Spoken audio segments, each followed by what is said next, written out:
Hello everyone. Today we are going to start our new session with the two important topics. First one is illegal mining in Aravali range, and second one will be from economic term that will be dip pricing. So let us start it. तो सबसे पहले हम यहाँ बात करेंगे illegal mining in Aravalli range. हुआ क्या है, सबसे पहले हम न्यूज़ के बारे में बात कर लेते हैं कि ये कैसे स्टार्ट हो रहा है। तो हुआ क्या है कि जो अरावली रेंजेस हैं वो अभी हाई कोर्ट ने डायरेक्ट किया है हमारे इन स्टेट्स दिल्ली, हरियाणा, राजस्थान और गुजरात को कि वो फाइनल परमिशन न्यू एक्टिविटीज़ के लिए या न्यू माइनिंग के लिए वहाँ पर नहीं दे सकते, क्योंकि अभी वहाँ पे जो अरावली इकोसिस्टम है उसको सेफ गार्ड करने के लिए सुप्रीम कोर्ट के ऑर्डर पे एक क्या होगा, न्यू कमेटी इस्टेब्लिश की जाएगी। उसके रिकमेंडेशन के बेसिस पे ये प्रोविजंस स्टार्ट करेंगे जाएंगे कि किस बेसिस पे आप वहाँ पे परमिशंस ग्रांट करेंगे, राइट। तो अभी फ़िलहाल जो न्यूज़ है, सबसे पहले क्या है कि सुप्रीम कोर्ट ने फ़िलहाल इन चारों स्टेट्स को, दिल्ली, हरियाणा, राजस्थान और गुजरात को फ़िलहाल अकॉर्ड नॉट की परमिशन में डाला है। नाउ नेक्स्ट थिंग इज़ कि थोड़ा अरावली रेंजेस के बारे में हम स्टडी करें। तो about Aravalli ranges you can see here that the Aravallis are northwest India, are one of the oldest found mountains of world which are formed by orogenic movement of plates। आपको मालूम है कि हमारी जो अर्थ है, या कह लीजिए हमारा जो धरती है, सरफेस जो है वो क्या है, अलग अलग टाइप की प्लेट्स के सबमर्ज और डाइवर्ज यानी अलग अलग डायरेक्शन में जाने की वजह से जो ये प्रोसेसेस होती हैं उनकी वजह से क्रिएट हुआ है। तो यहाँ पे क्या बोला जा रहा है, अरावलीज जो हैं वो हमारे नॉर्थ वेस्ट इंडिया में सिचुएटेड हैं और ये सारे वर्ल्ड का ओल्डेस्ट जो फोल्ड माउंटेन्स हैं उसमें काउंट होते हैं, यानी सारे संसार के अंदर जितने भी ओल्ड फोल्ड माउंटेन्स हैं उनमें ये सबसे पुरानी में काउंट होती हैं।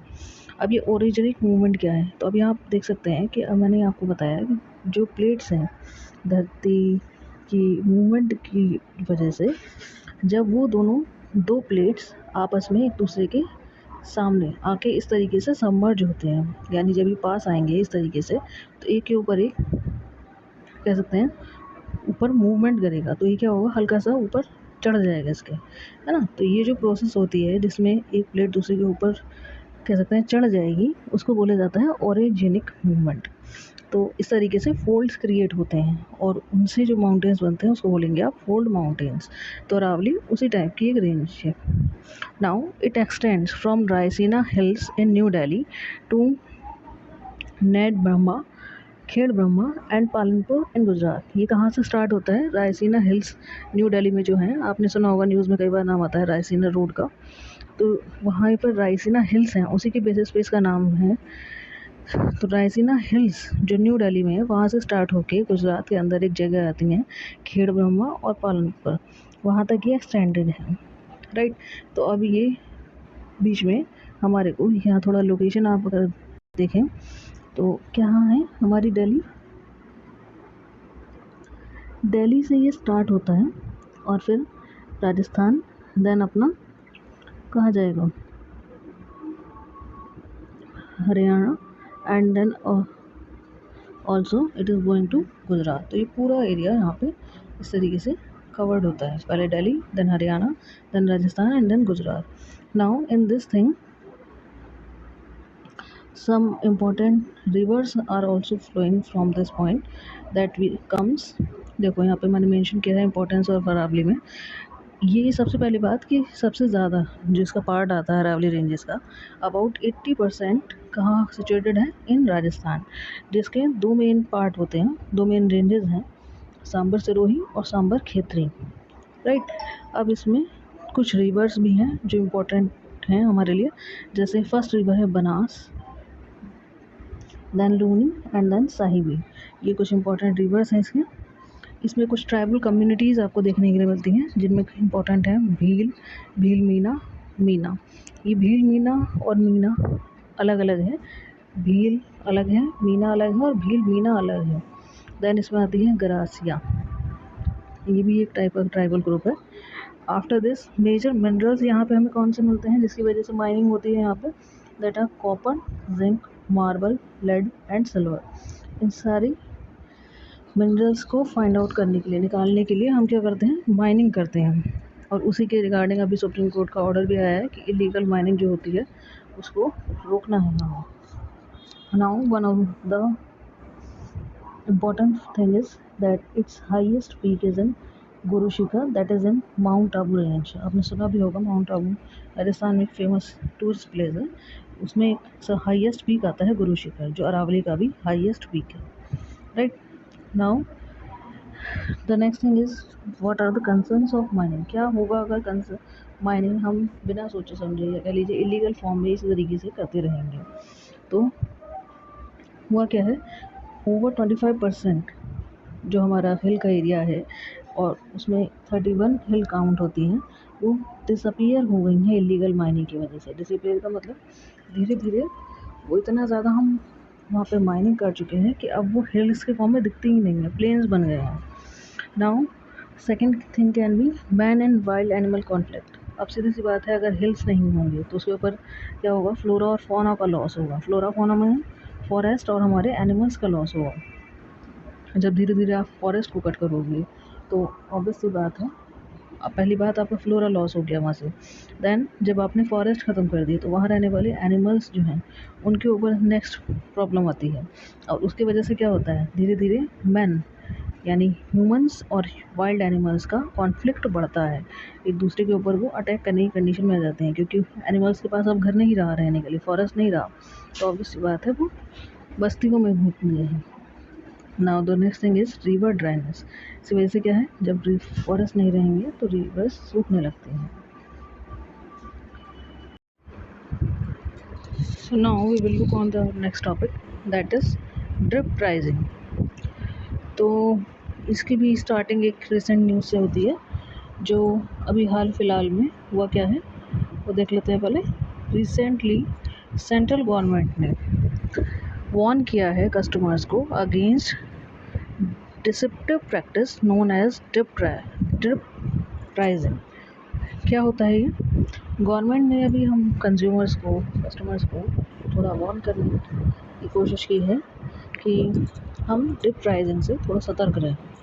तो होता क्या है, पहले ये देख लेते हैं ड्रिप प्राइजिंग। ड्रिप प्राइजिंग एक प्राइजिंग स्ट्रेटजी है जिसके अंदर होता क्या है, it involves breaking down the complete price of a product to different components as based price, taxes, fees, charges and other optional features. Basically जैसे सपोज कीजिए कि आपको किसी पर्टिकुलर प्रोडक्ट को परचेज़ करना है और उसका कॉस्ट बनता है फॉर एग्ज़ाम्पल 100 रुपीज़, राइट। अब ये 100 रुपीज़ अगर आपको डायरेक्ट बोले जाए कि जी ऑब्जेक्ट या आइटम का प्राइस 100 रुपीज़ है, तो मे भी आपको उसके हिसाब से हो सकता है कि कॉस्टली लगे, तो आप क्या करेंगे, उसको छोड़ देंगे। तो कंपनीज़ क्या कर रही हैं, इसको 100 ना बोल के पार्ट्स में ब्रेक करते हैं। जैसे कि बेस प्राइस आपको सपोज़ कीजिए इसका बताया गया 50 रुपीज़, देन इसको बोला गया कि इसके ऊपर हम आपका 15 रुपीज़ का या 10 रुपीज़ का टैक्स लगाएंगे, ठीक है। देन इसके ऊपर बोला गया कि 15 का तो टैक्स हो गया आपका, देन इसके कह लीजिए मेंटेनेंस चार्जेस जो हैं अगेन वो आपका 10 रुपीज़ का रहेगा। देन आपको बोला गया कि इसका डिलीवरी चार्ज भी आपको देना पड़ेगा, तो ये कितना हुआ, 50 + 10 60, 60 + 10 70 एंड देन 75। तो सपोज़ कीजिए कि आपको बोला गया कि इसका डिलीवरी चार्ज आपको पड़ेगा 25 रुपीज़, राइट। तो आपको टोटल कॉस्ट अभी कितना पड़ रहा, you can again count it, 50 + 10 60, then 15 75, then 25, it will be 100। तो आपका कॉस्ट अभी भी 100 ही है आइटम का, बट अब उसको क्या किया है, उसको पार्ट्स में आपको ब्रेक करके दे दिया।